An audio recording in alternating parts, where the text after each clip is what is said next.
అసలు స్వామివారి నగలకు భద్రత ఉందా, ఏం జరుగుతోంది తిరుమల కొండపైన అని చెప్పి ఎంతోమంది ఆవేదన పడ్డారు. దాని మీద సమగ్రమైనటువంటి దర్యాప్తు కూడా ప్రారంభించాలని డిమాండ్ చేశారండి.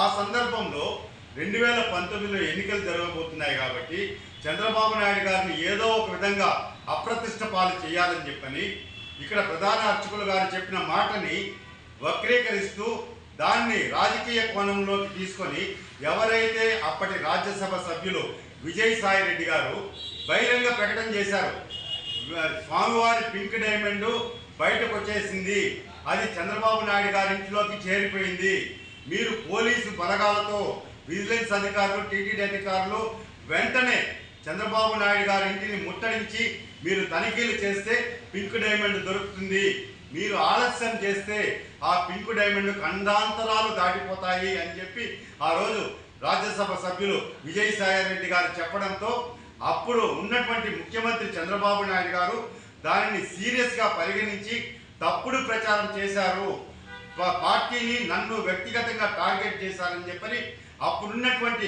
ఇప్పుడున్న ప్రస్తుతం నిన్న జాయిన్ అయినటువంటి అనిల్ కుమార్ సింఘాల్ అప్పుడు ఈఓగా ఉన్నారు, వారికి జేఈఓ శ్రీనివాసరాజు గారికి అప్పుడున్నటువంటి టీటీడీ చైర్మన్ పుట్టా సుధాకర్ యాదవ్ గారికి ఆదేశాలు ఇచ్చి దీని మీద ఎవరైతే పింక్ డైమండ్ విషయంలో లేనిది ఉన్నట్లు దుష్ప్రచారం చేశారో వాళ్ళ మీద ఖచ్చితంగా న్యాయపరమైనటువంటి చట్టపరమైనటువంటి చర్యలు తీసుకోమని చెప్పి ఆదేశించడంతో అప్పుడున్నటువంటి అనిల్ కుమార్ సింఘాల్ గారి ఆదేశాలతో 200 కోట్లకు ఒక్కొక్కరి మీద ప్రధాన అర్చకుల మీద 100 కోట్లు, అదేవిధంగా విజయసాయి రెడ్డి గారి మీద 100 కోట్లు పరువు నష్టం దావా తిరుపతి కోర్టులో 5th ADJలో కేసు వేయడం జరిగిందండి.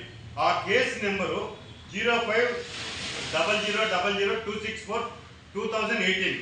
ఈ రోజుకి కూడా ఆ వాయిదా వచ్చే వారం కూడా వాయిదా ఉందండి. కేసు 17వ తేదీకి రేపులా ఎల్లుండి కేసు వాయిదా ఉంది. ఈ విధంగా కేసు వాయిదాలు జరుగుతూ ఉన్నాయి, వాయిదాలు వేసుకుంటూ పోతున్నారు. ఈ సందర్భంలో పురావస్తు శాఖకి సంబంధించిన వారు మొన్న పత్రికల్లో అసలు పింక్ డైమండే లేదు అని చెప్పి ప్రకటన చేయడంతో భక్తులలో అనేక అనుమానాలు కలిగాయి.